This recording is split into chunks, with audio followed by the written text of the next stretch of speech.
Warga desa Jatimulyo terkenal dengan usaha kerajinan gerabah, membuat Satgas tertarik untuk kunjungi warisan leluhur yang cukup menjanjikan keuntungannya.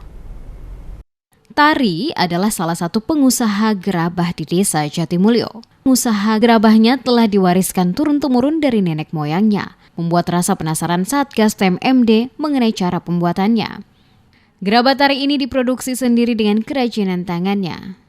Gerabah tersebut terbuat dari tanah liat yang ia ambil di hutan. Dalam satu harinya, Tari dapat membuat gerabah sampai 10 buah.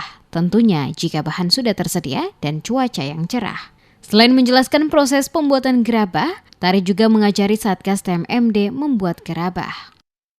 Damel jun, geremen ulang tiang gede sakat kesan damel kenyuk jun.